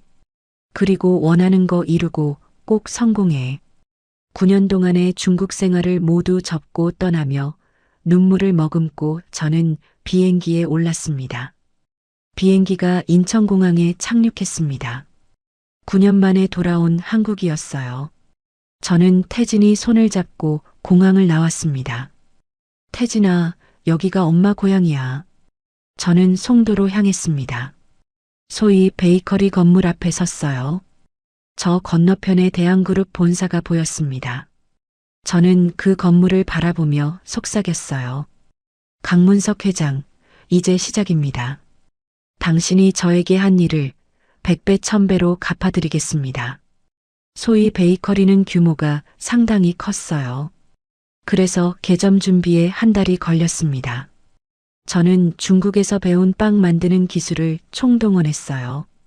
소금빵, 크루아상, 바게트 모두 최고급 재료로 만들었습니다. 특히 소금빵에는 신경을 많이 썼어요. 제가 염전 노예로 일했던 전라도 신안의 천일염을 사용했습니다. 9년 전 제가 염전에서 흘린 땀과 눈물을 생각하며 만든 빵이었어요. 개점 첫날 손님들이 줄을 섰습니다. 송도 사람들은 새로 생긴 대형 베이커리에 호기심이 많았어요. 빵이 날개 돋친 듯 팔렸습니다. 저는 매일 창밖을 바라보았습니다. 저 건너편에는 대한그룹 본사가 보였어요. 강문석 회장이 저 건물 어딘가에 있을 거예요. 일주일이 지났습니다. 소위 베이커리는 송도의 명소가 되었어요. 태진이는 근처 초등학교로 전학했습니다. 엄마, 학교 재미있어요. 친구들도 생겼어요. 저는 태진이를 안아주었어요. 최 실장에게서 연락이 왔습니다. 소희 씨 회장님께서 요즘 매우 초조해 하십니다. 태양광 프로젝트가 진행이 안 되고 있어요. 투자사들이 발을 빼고 있습니다. 은행에서도 더 이상 대출을 안 해준다고 합니다. 저는 조용히 물었어요. 회장님이 투자사를 찾고 계신가요? 최 실장이 대답했습니다. 네, 필사적으로 찾고 계십니다. 저는 미소를 지었어요. 그럼 제가 도와드려야겠네요. 저는 최 실장에게 지시했습니다. 헬로우선이라는 투자사 정보를 흘려주세요. 중국 자본인데 태양광 분야에 관심이 많다고요. 실사 자료는 완벽하게 준비해뒀어요. 며칠 후 최 실장이 보고했습니다. 회장님께서 헬로우선에 관심을 보이십니다. 실사팀을 꾸려서 조사 중이에요. 일주일 후 최 실장이 다시 연락했습니다. 소희 씨 실사 결과가 나왔습니다. 회장님께서 매우 만족하셨어요. 미팅을 요청하고 싶다고 하십니다. 저는 말했어요. 미팅 장소는 소위 베이커리 2층 카페로 하세요. 사람들 앞에서 만나고 싶어요. 최 실장이 놀랐습니다. 오픈된 공간에서요? 저는 단호하게 말했어요. 네, 그래야 제대로 된 복수가 되니까요. 이틀 후 강 회장이 투자 유치를 위해 소위 베이커리를 방문한다는 연락을 받았습니다. 저는 그날을 위해서 준비했어요. 명품 브랜드 수트를 입었습니다. 진한 네이비색이었어요. 머리는 단정하게 올리고 화장은 세련되게 했습니다. 거울을 보았어요. 9년 전에 24살 김소희는 어디에도 없었습니다. 지금의 저는 33살 연매출 2조 원 기업의 회장이었어요. 저는 직원들에게 지시했습니다. 오늘 오후 3시 2층 카페 중앙 테이블을 예약석으로 만들어주세요. 그리고 다른 테이블은 평소대로 운영하고요. 오후 3시 검은색 고급 승용차 한 대가 베이커리 앞에 멈췄습니다. 차 문이 열렸습니다. 강문석 회장이 내렸어요. 저를 염전노예로 팔아버린 지 9년 만에 보는 그 사람이었습니다. 저는 심장이 세차게 뛰는 걸 느꼈어요. 하지만 저는 침착함을 유지했습니다. 회장은 회색 정장을 입고 있었어요. 얼굴에는 주름이 깊어졌고 눈빛에는 피곤함이 가득했습니다. 회장이 베이커리 안으로 들어왔습니다. 카운터 직원이 안내했어요. 2층 카페로 올라가시면 됩니다. 저는 이미 2층 카페 중앙 테이블에 앉아 있었습니다. 주변에는 다른 손님들이 커피를 마시고 있었어요. 대여섯 테이블이 차 있었습니다. 회장이 계단을 올라왔어요. 강문석 회장이 저를 보는 순간 그의 발걸음이 갑자기 멈췄습니다. 회장의 얼굴이 순식간에 굳어졌습니다. 눈이 크게 떠졌어요. 입이 벌어졌습니다. 손에 들고 있던 서류 가방이 바닥으로 떨어졌어요. 쿵 하는 소리가 카페 안에 울렸습니다. 주변 손님들이 쳐다보았습니다. 회장이 뒷걸음질을 쳤어요. 얼굴이 새하얗게 질렸습니다. 당신은 김소희. 목소리가 떨렸습니다. 네가 어떻게... 저는 자리에서 일어났습니다. 천천히 회장에게 다가갔어요. 회장님, 오랜만입니다. 회장님이 저를 염전에 팔아버린 지 딱 9년 만이네요. 회장이 손가락으로 저를 가리켰습니다. 손이 심하게 떨렸어요. 넌 죽었다고 했는데 바다에 빠져서 최 실장이 확인했다고 했는데 저는 미소를 지었습니다. 최 실장님은 당신처럼 사악하지 않아요. 최 실장님이 저를 살려주셨어요. 중국으로 가는 밀항선에 태워서 저를 살려주셨죠. 저는 회장 앞 의자를 가리켰어요. 앉으세요. 너무 놀라지 말고 우리 회사 관련해서 이야기 나눌 게 많으니까요. 회장이 휘청거리며 의자에 주저앉았습니다. 옆에 서 있던 최 실장이 고개를 숙였어요. 그럼 당신이 리샤오밍 회장? 네, 맞아요. 그래서 소이에너지 그룹이라고 들어보셨죠? 자리에 앉는 순간 강 회장이 최 실장을 노려봤습니다. 최 실장님한테 뭐라고 하지 마세요. 최민국 실장님은 사람답게 정의롭게 행동한 거예요. 회장님과는 근본이 달리요. 저는 의자에 앉으며 말했습니다. 궁금하시죠? 제가 어떻게 여기까지 왔는지. 회장이 저를 똑바로 쳐다보았습니다. 눈빛에는 공포와 혼란이 가득했어요. 저는 차분하게 말했습니다. 9년 전 회장님이 저를 염전에 버렸죠.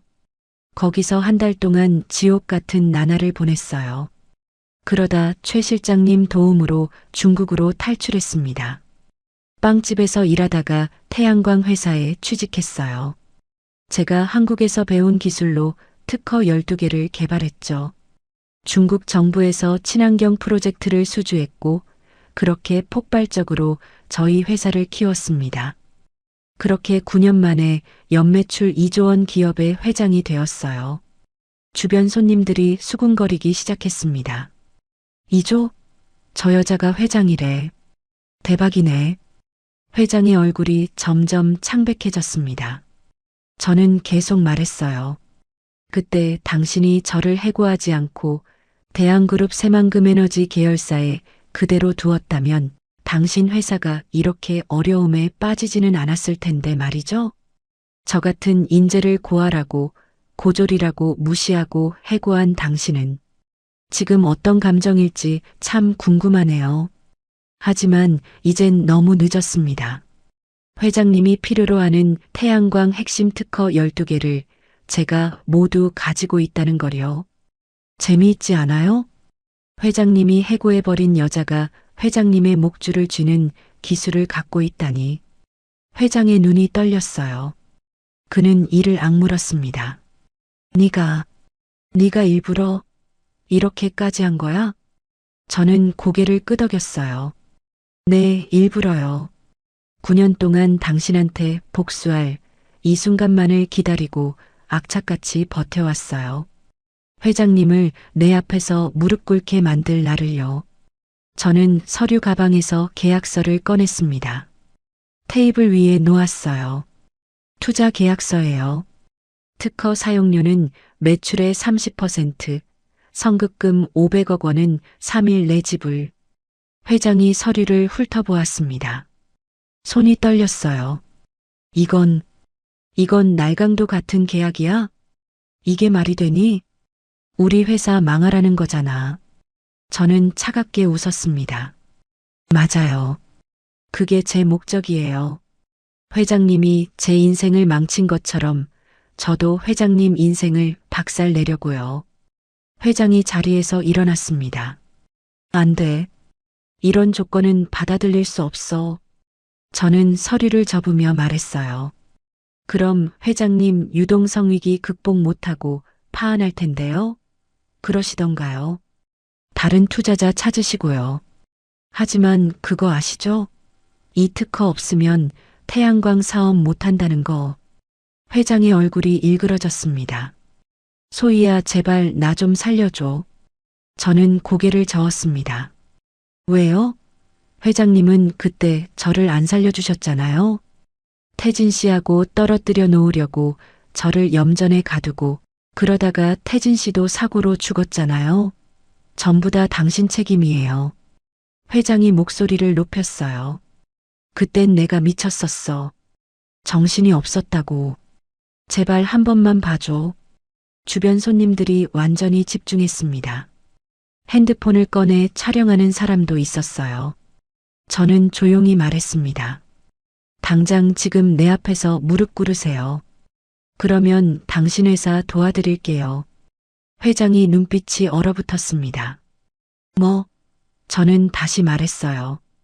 당신이 내 앞에서 무릎 꿇으면 도와주겠다고요.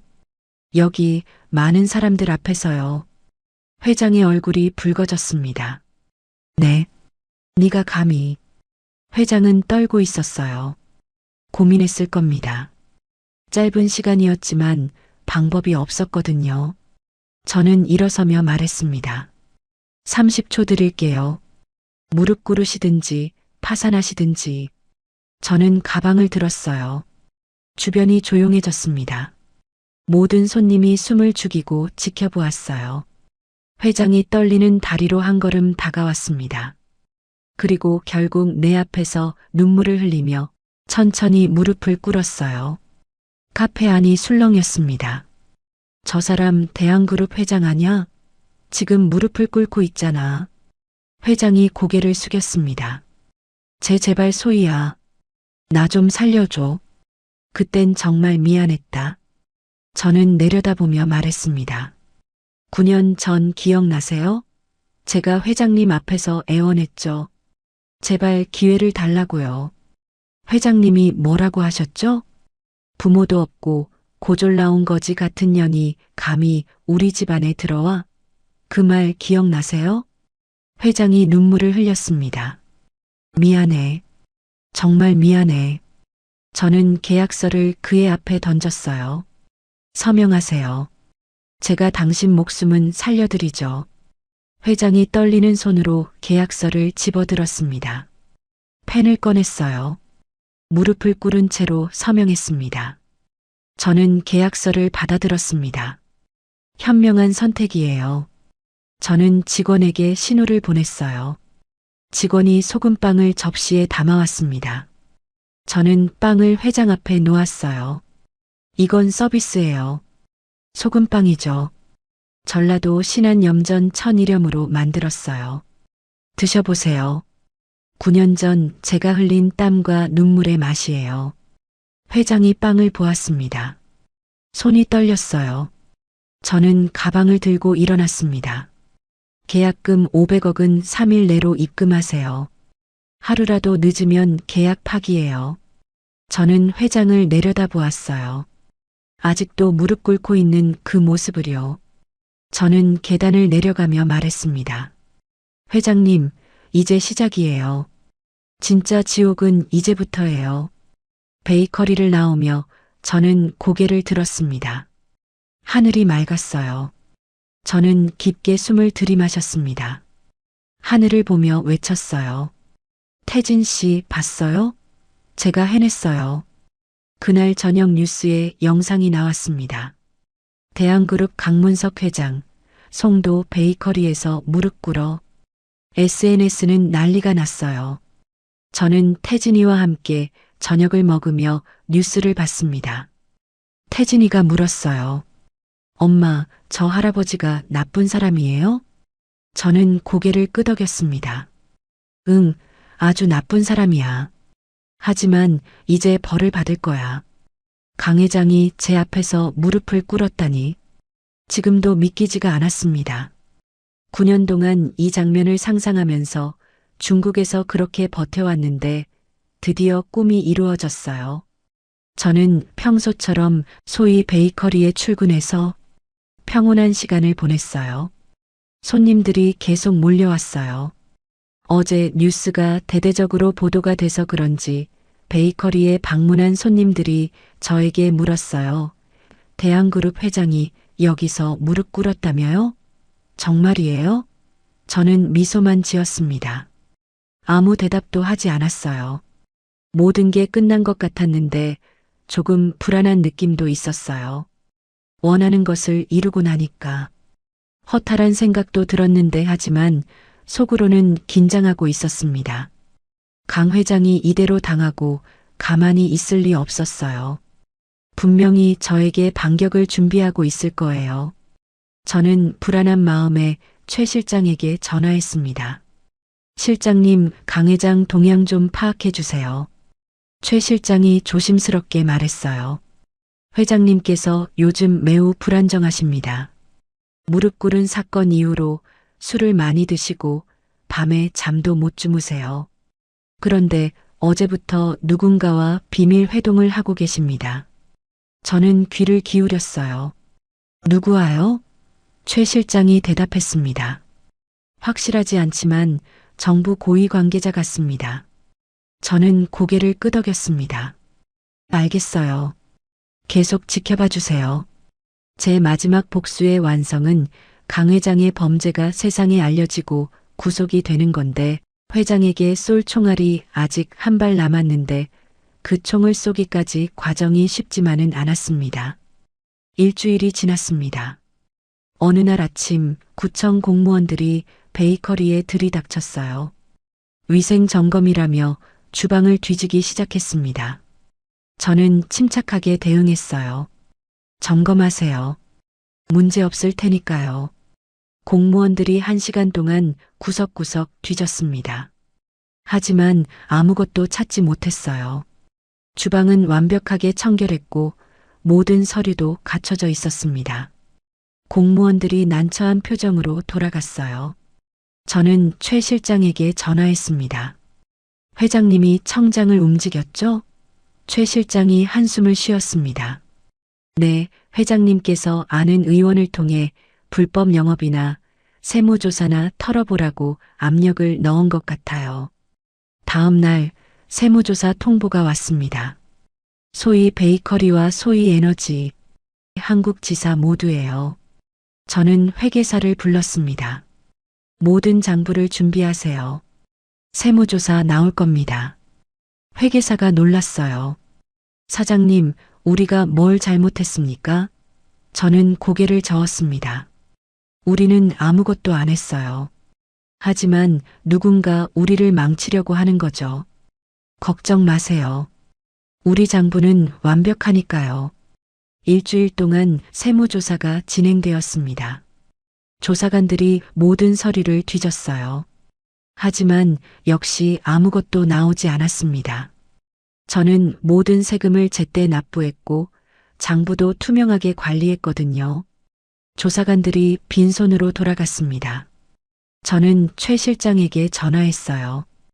회장님께 전해주세요. 이런 얄팍한 수법으로 저에게는 하나도 안 통한다고요. 최 실장이 걱정스럽게 말했습니다. 소희 씨, 조심하세요, 회장님이. 점점 더 극단적으로 변하고 계십니다. 어제는 당신을 없애버리겠다고 하셨어요. 저는 긴장했습니다. 알겠어요. 저도 준비하겠습니다. 저는 태진이 학교 앞뒤로 경호원을 배치했습니다. 그리고 제 차에도 블랙박스를 추가로 설치했어요. 차 안에는 경찰 직통 신고 버튼도 달았습니다. 무슨 일이 일어날지 몰랐으니까요. 한 달이 지났습니다. 저는 조용히 베이커리를 운영했어요. 하지만 긴장의 끈을 놓지 않았습니다. 어느 날 밤 베이커리 문을 닫고 집으로 돌아가는 길이었어요. 시간은 밤 10시쯤이었습니다. 인적이 드문 골목길을 지나고 있었어요. 그때 갑자기 검은색 승합차 한 대가 제 차 앞을 가로막았습니다. 저는 급브레이크를 밟았어요. 승합차 문이 열리고 남자 셋이 내렸습니다. 모두 덩치가 컸어요. 저는 차 문을 잠갔습니다. 심장이 세차게 뛰었어요. 남자들이 제 차에 다가왔습니다. 창문을 두드렸어요. 내려요. 얘기 좀 합시다. 저는 이미 준비한 버튼을 눌렀습니다. 경찰 직통 신고 버튼이었어요. 동시에 핸드폰으로 녹화를 시작했습니다. 남자 중 한 명이 차 문을 흔들었어요. 빨리 안 내려요? 저는 창문을 조금만 내렸습니다. 누구세요? 무슨 일이죠? 남자가 비웃었습니다. 우리 회장님께서 당신한테 마지막 경고 전하라고 하셨어요. 계약서 파기하세요. 안 그러면 당신 무사하지 못할 겁니다.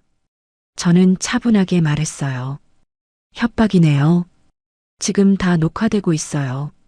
남자가 웃었습니다. 녹화? 그게 무슨 소용이에요? 그가 차 문 손잡이를 잡아당겼어요. 그때 사이렌 소리가 들렸습니다. 경찰차 2대가 골목으로 들어왔어요. 조폭 같은 남자들이 당황했습니다. 경찰이 왜? 저는 창문을 완전히 내렸어요. 제가 신고했어요. 차에 비상신고 장치가 있거든요. 경찰관들이 차에서 내렸습니다. 거기 뭐 하는 사람들이요? 남자들이 뒷걸음질을 쳤어요. 아무것도 아닙니다. 경찰관이 남자들을 제지했습니다. 신분증 확인하겠습니다. 저는 차에서 내렸어요. 경찰관에게 말했습니다. 저 사람들이 절 협박했어요. 녹화 영상 있습니다. 경찰관이 고개를 끄덕였습니다. 같이 가시죠. 조사받아야겠습니다. 경찰서에서 저는 진술서를 작성했습니다. 남자들도 조사를 받았어요. 새벽 2시쯤 경찰관이 저를 불렀습니다. 우리 샤오밍 회장님, 저 사람들 자백했습니다. 대한그룹 강문석 회장이 사주했다고 하네요. 저는 고개를 끄덕였어요. 예상했던 일이에요. 경찰관이 물었습니다. 고소하시겠습니까? 저는 잠시 생각했습니다. 이제 결정할 시간이었어요. 저는 경찰관을 쳐다보며 말했습니다. 고소하겠습니다. 그리고 추가로 제출할 증거가 있어요. 저는 미리 준비해둔 USB를 꺼냈습니다. 9년 전 염전 사건의 모든 증거가 들어 있었어요. 최 실장님이 9년간 몰래 수집한 것들이었습니다. 회장님의 지시 녹음은 최 실장님이 염전 관리인에게 돈을 전달할 때 몰래 녹음한 것이었어요. 태진 씨 사고 당일 미행 차량 관련 자료도 있었습니다. 최 실장님이 사고 직후 회수해서 보관하신 거였어요. 금전 거래 내역도 모두 복사본으로 남아 있었습니다. 최 실장님은 언젠가 이 증거가 필요할 날이 올 거라며 9년간 안전한 곳에 숨겨두셨어요. 경찰관이 USB를 받아들었습니다. 이게 뭔데요? 저는 천천히 말했습니다. 9년 전 강문석 회장이 저를 염전에 감금한 증거입니다. 그리고 아들 사망과 관련된 자료도 있어요. 경찰관의 얼굴이 굳어졌습니다. 잠깐만요. 이건 심각한 사건인데요? 저는 고개를 끄덕였어요. 네, 그래서 지금 제출하는 겁니다. 경찰관이 상급자에게 보고했습니다. 30분 후 형사과 형사들이 도착했어요. 저는 처음부터 끝까지 모든 것을 진술했습니다. 9년 전 상견례, 염전 감금, 최 실장의 도움으로 중국 탈출, 태진 씨의 죽음까지요. 형사들이 심각한 표정으로 들었습니다. 진술이 끝나자 형사 한 명이 말했습니다. 김소희 회장님, 이 사건은 검찰에 넘겨야 할 것 같습니다. 저는 고개를 끄덕였어요. 그렇게 해주세요. 다음 날 아침 뉴스 속보가 떴습니다. 대한그룹 강문석 회장, 며느리 감금 및 협박 교사 혐의로 검찰 조사. 9년 전 아들 사고 당시 미행 차량 운용 의혹도 수사. 모든 방송이 이 뉴스를 다뤘어요. 저는 베이커리에서 뉴스를 봤습니다. 화면에 강 회장이 검찰청으로 들어가는 모습이 나왔어요. 기자들이 플래시를 터뜨렸습니다. 회장님, 정말 며느리를 염전에 감금했습니까? 며느리 협박을 지시했습니까? 회장은 고개를 숙인 채 아무 말도 하지 않았습니다. 검찰 수사가 시작되었습니다.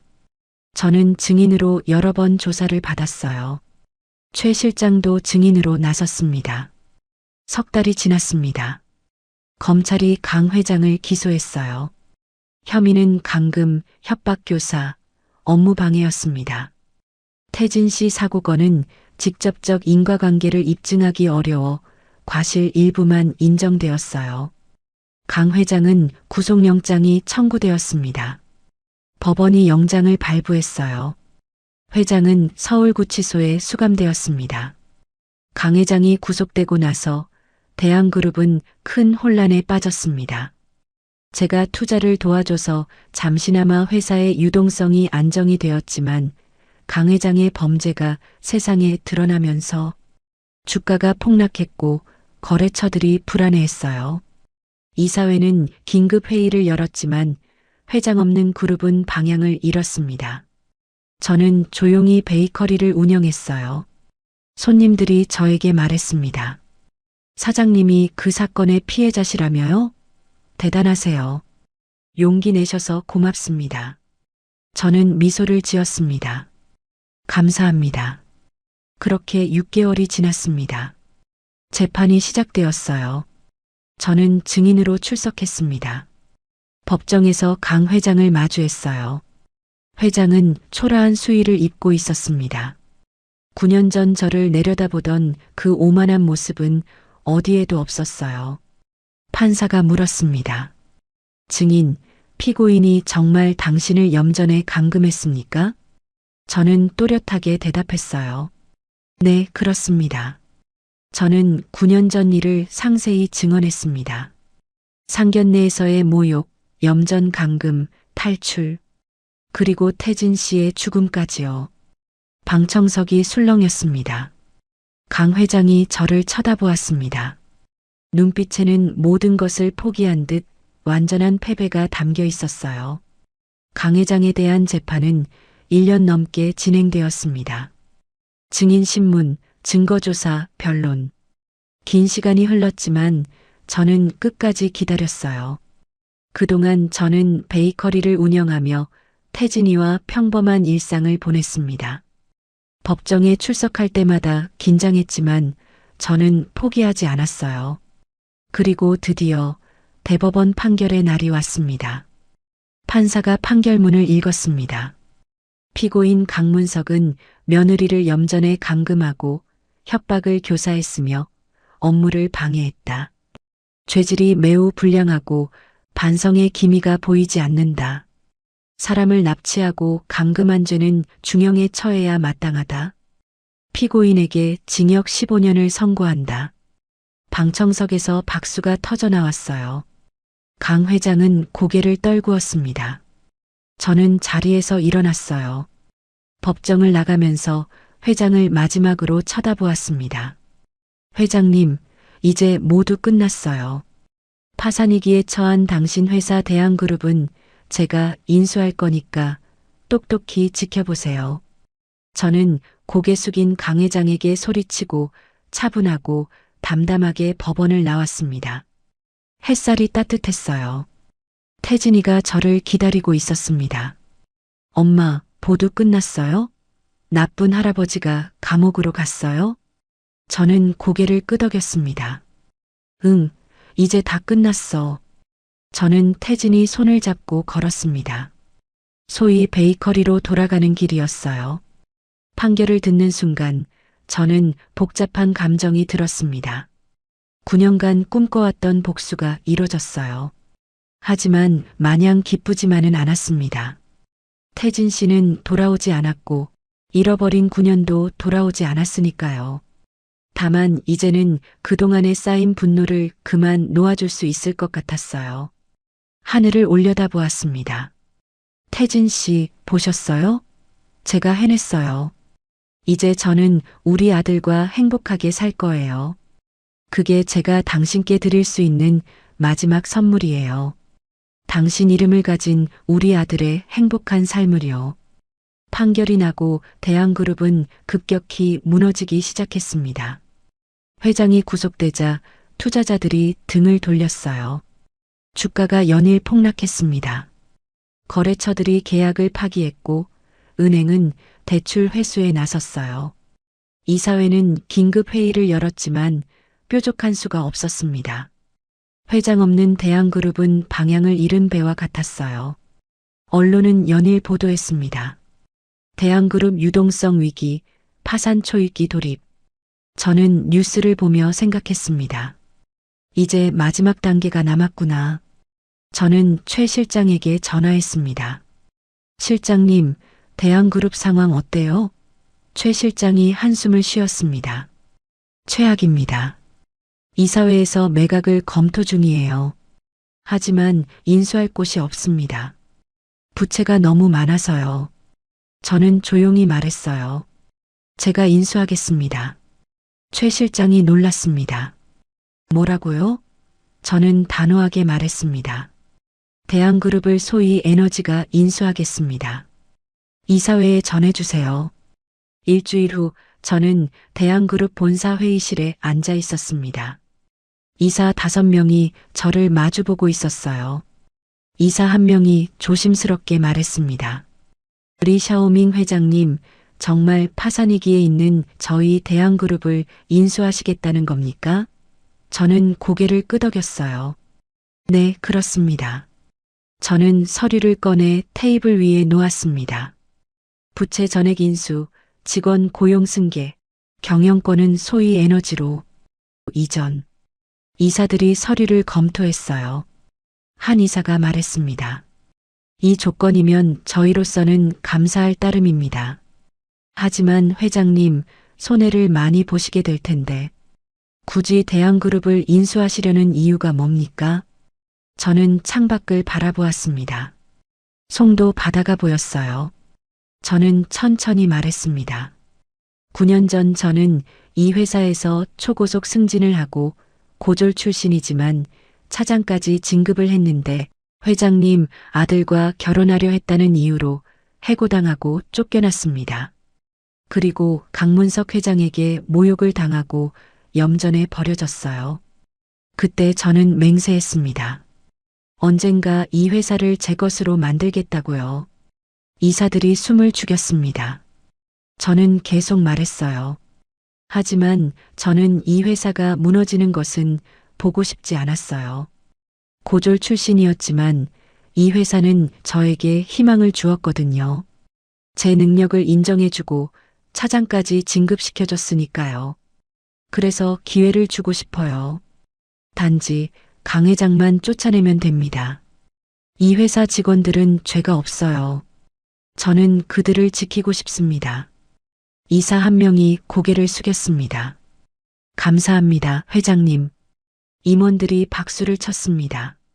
임원진들이 100% 동의했고 대한그룹 인수 계약이 정상적으로 체결되었습니다. 대한그룹은 이제 소위 에너지의 자회사가 되었어요. 그날 오후 저는 전 직원을 모아놓고 말했습니다. 저는 소위 에너지그룹 회장 리 샤오밍입니다. 한국 이름은 김소희입니다. 9년 전 이 회사에서 차장으로 근무했는데 오늘은 제가 이 회사의 회장이 되었습니다. 오늘부터 대한그룹은 강문석 회장이 빠지고 새로운 이름으로 새롭게 시작합니다. 여러분의 일자리는 모두 보장됩니다. 함께 이 회사를 다시 일으켜 세웁시다. 직원들이 박수를 쳤어요. 눈물을 흘리는 사람도 있었습니다. 다음 날 저는 최 실장을 불렀습니다. 최민국 실장님이 대한그룹의 사장을 맡아주세요. 최 실장이 깜짝 놀랐습니다. 저요? 제가요? 저는 고개를 끄덕였어요.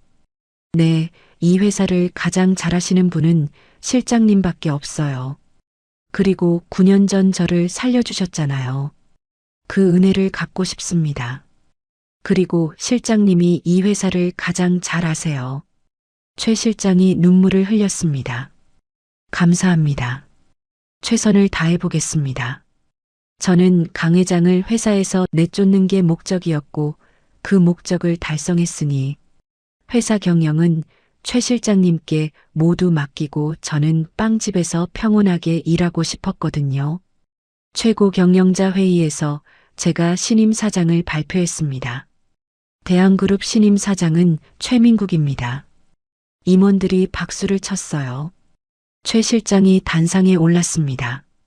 저는 이 회사를 새롭게 만들겠습니다. 과거의 잘못을 반성하고 미래를 향해 나아가겠습니다. 그날 저녁 뉴스는 일제히 보도했습니다. 대한그룹, 소위 에너지의 인수. 9년 전 회사에서 쫓겨난 며느리가 시댁회사의 새로운 주인이 되다. 극적 반전. 신임 사장의 최민국 전 비서실장 임명. 모든 방송이 이 뉴스를 다뤘어요. 화면에는 제가 대한그룹 본사 앞에서 인터뷰하는 장면이 나왔습니다. 기자가 물었어요. 회장님, 소감 한마디 해주세요. 저는 카메라를 쳐다보며 말했습니다. 9년이 걸렸지만 드디어 제자리를 찾았습니다. 이제 이 회사로 좋은 일을 많이 하겠습니다. 서울구치소 수감동 휴게실. 강문석 회장은 다른 수감자들과 함께 TV를 보고 있었습니다. 저녁 뉴스 시간이었어요. 앵커의 목소리가 들렸습니다. 오늘의 주요 뉴스입니다. 대한그룹이 소위 에너지에 인수되었습니다. 회장의 손이 멈췄습니다. 화면을 쳐다보았어요. 9년 전 며느리로 들어왔다가 쫓겨난 김소희 씨가 이제는 리 샤오밍라는 이름으로 연매출 2조 원 기업의 회장이 되어 시댁회사를 인수하는 극적인 반전이 일어났습니다. 9년 전 자기를 쫓아낸 강문석 회장을 9년 만에 돌려받은 그대로 대한그룹에서 쫓아내고 말았습니다. 기적 같은 역전극을 이뤄낸 김소희 회장입니다. 화면에 제 모습이 나왔습니다. 대한그룹 본사 앞에 서 있는 제 모습이었어요. 강 회장이 TV에 다가갔습니다. 눈물을 글썽이며 소리쳤어요. 아니야. 저건 거짓말이야. 뉴스는 계속되었습니다. 또한 신임 사장으로 최민국 전 비서실장이 임명되었습니다. 화면이 바뀌며 최 실장 얼굴이 크게 비쳤어요. 최 실장이 기자들 앞에서 말했습니다. 대한그룹을 새롭게 만들겠습니다. 최선을 다하겠습니다. 회장이 리모컨을 바닥에 내던졌습니다. 뉴스는 계속되었습니다. 김소희 회장은 9년 전 강문석 회장에게 쫓겨난 후 중국으로 건너가 태양광 기업을 일궜고 뉴스를 들은 강 회장이 벽에 머리를 찧었습니다. 다리가 휘청거렸어요. 다른 수감자들이 수군거렸습니다. 저 사람 뉴스 나온 자기 회사에서 쫓겨난 그 재벌 회장 아냐? 회사 빼앗겼나 봐. 아주 잘 됐네.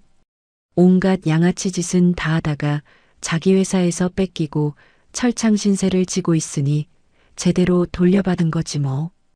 회장이 다리에 힘이 풀려 교도소 바닥에 주저앉았습니다. TV 화면을 멍하니 바라보았어요. 화면에는 대한그룹 본사 전경이 비치고 있었습니다. 강 회장이 평생 일군 그 건물이었어요. 이제 그 건물은 김소희, 바로 제 것이 되었습니다. 회장의 눈에서 눈물이 흘러내렸습니다. 아니야. 이럴 수가 없어. 내가 평생 일군 회사가. 김소희한테 회장의 목소리가 떨렸습니다. 내 회사, 내 회사가. 회장이 소리쳤습니다. 안 돼. 이건 꿈이야. 내 회사가. 교도관이 다가왔습니다. 강문석 씨 진정하세요. 회장이 주저앉았어요. 바닥에 엎드려 울었습니다. 온몸이 떨렸어요. 교도관 2명이 회장에게 다가왔습니다. 강문석 씨, 일어나세요. 회장이 고개를 저었습니다. 싫어. 가기 싫어. 소란을 피우는 강 회장을 교도관들이 회장을 부축해서 일으켰어요. 독방으로 데려갔습니다. 독방 문이 닫혔습니다. 회장은 바닥에 앉아 머리를 감싸 쥐었어요. 온몸이 떨렸습니다.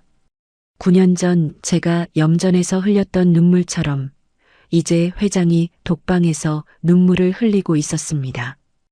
회장은 벽에 머리를 기댔어요. 눈을 감았습니다. 하지만 눈을 감아도 뉴스 화면이 떠올랐어요. 제 얼굴이 대한그룹 건물이 저에게 넘어가는 것을 보고 피눈물을 흘리고 있었습니다.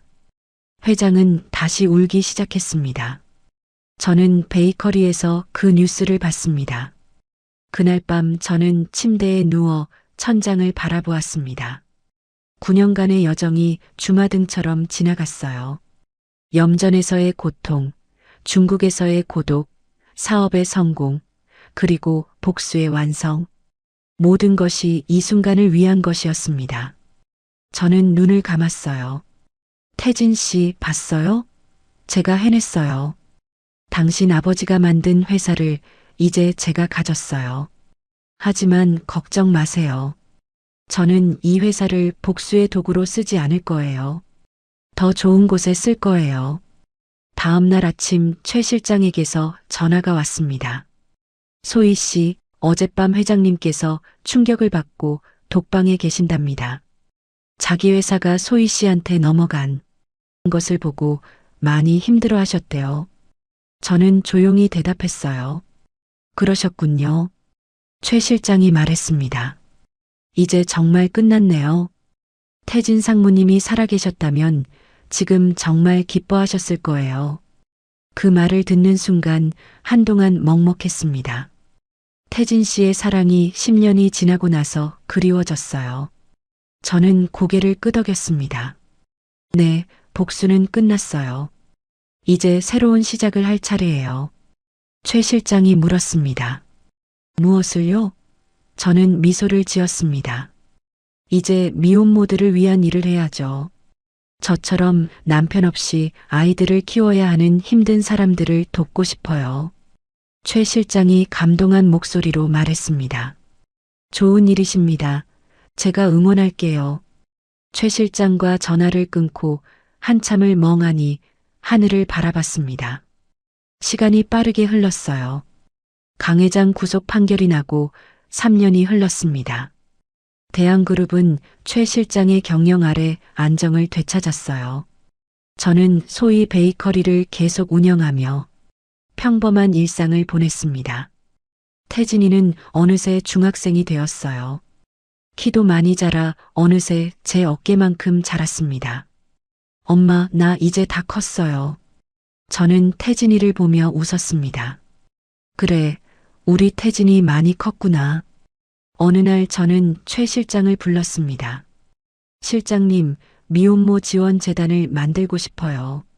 최 실장이 귀를 기울였습니다. 저도 한때 미혼모였거든요. 그 고통을 아니까 다른 사람들은 그런 고통을 겪지 않았으면 좋겠어요. 최 실장이 고개를 끄덕였습니다. 좋은 일입니다. 제가 어떻게 도와드릴까요? 저는 미소를 지었습니다. 대한그룹 복지 예산의 일부를 지원해 주세요. 최 실장이 망설임 없이 대답했어요. 알겠습니다. 한 달 후 미혼모 희망재단이 설립되었습니다. 소위 베이커리 바로 옆 부지에 3층 건물을 새로 지었어요. 1층은 상담센터, 2층은 육아지원센터, 3층은 쉼터였습니다. 그리고 1층 한쪽에는 제빵 교육장을 만들었어요. 저는 개소식 날 단상에 올랐습니다. 저도 한때 미혼모였습니다. 9년 전 저는 혼자 아이를 키우며 절망했어요. 하지만 포기하지 않았습니다. 그리고 오늘 이 자리에 섰어요. 절망은 끝이 아닙니다. 희망은 반드시 옵니다. 참석자들이 박수를 쳤습니다. 재단은 빠르게 자리를 잡았습니다. 쉼터에는 50명이 미혼모가 머물고 있었어요. 저는 일주일에 한 번씩 재단을 방문했습니다. 한 여성이 말했어요. 회장님, 저 취업하고 싶어요. 하지만 기술이 없어요. 저는 그녀의 손을 잡았습니다. 제빵 기술 배우고 싶으세요? 우리 베이커리에서 직접 가르쳐 드릴게요. 여성이 눈물을 흘렸어요. 정말요? 다음 날부터 저는 재단 제빵 교육장에서 미혼모들을 가르치기 시작했습니다. 빵 반죽하는 법, 오븐 온도 맞추는 법, 빵 모양 만드는 법. 하나하나 직접 보여주었어요. 그리고 실력이 늘면 바로 옆 소위 베이커리에서 현장 실습을 했습니다. 손님들 앞에서 빵을 만들고 판매도 했어요. 1년 후 첫 번째 수료생 5명이 나왔습니다. 그들은 제과제빵 자격증도 취득했어요. 모두 소위 베이커리 직원으로 채용되었습니다. 2년이 지났습니다. 50명이 미혼모가 제빵 기술을 배웠고 모두가 취업에 성공했어요. 소위 베이커리뿐만 아니라 다른 빵집에도 취직했습니다. 한 여성이 저에게 와서 말했어요. 회장님, 저 이제 제 혼자 힘으로 아이를 키울 수 있어요. 도움을 주셔서 정말 감사합니다. 저는 미소를 지었습니다. 제가 감사하죠. 포기하지 않아 주셔서요. 재단은 전국 5곳으로 확대되었어요. 각 지역 재단마다 제빵 교육장이 있었고 협력 베이커리들이 현장 실습을 도왔습니다. 지금까지 500명이 넘는 미혼모가 재단의 도움을 받았어요. 어느 날 서울구치소에서 편지가 왔습니다. 강문석 회장이 보낸 거였어요. 저는 편지를 뜯었습니다. 소희에게 나는 매일 후회한다. 내게 한 짓들을, 태진이를 잃게 한 것을, 용서를 바라지 않는다. 자격이 없으니까.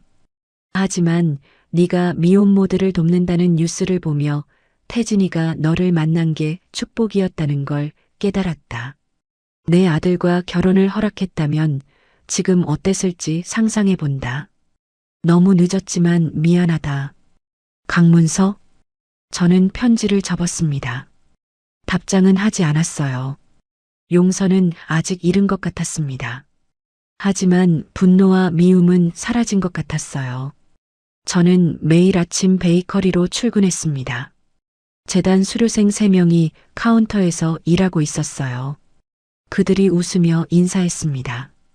사장님, 안녕하세요. 저는 고개를 끄덕이며 주방으로 들어갔습니다. 빵 반죽을 시작했어요. 옆 제빵 교육장에서는 새로운 미혼모들이 수업을 받고 있었습니다. 창밖으로 햇살이 들어왔어요. 저는 각 구운 소금빵을 꺼내 놓았습니다. 빵에서 따뜻한 온기가 올라왔어요. 옆 교육장에서 미혼모들의 웃음소리가 들렸습니다. 재단 쉼터에서는 아이들이 뛰어놀고 있었어요. 베이커리 카운터에서는 수료생들이 손님을 맞이했습니다. 저는 창밖을 바라보았습니다. 따뜻한 햇살이 내리쬐고 있었어요. 여러분, 오늘 이야기 어떻게 들으셨나요? 김소희 씨는 9년이라는 긴 시간 동안 절망 속에서도 포기하지 않았습니다. 그리고 복수를 넘어 희망을 나누는 삶을 선택했죠. 인생은 때로 우리를 깊은 어둠 속으로 밀어넣습니다. 하지만 그 어둠 끝에는 반드시 빛이 있습니다. 소희 씨처럼 말이죠. 오늘의 이야기가 여러분의 마음에 작은 위로가 되었다면 구독과 좋아요를 눌러주세요. 그리고 지금 어디에서 듣고 계신지 댓글로 알려주시면 그곳으로 행운의 기운을 가득 담아 보내드리겠습니다. 늘 건강하시기를 기원드리며 오늘도 따뜻하고 행복한 하루 보내시기 바랍니다. 감사합니다.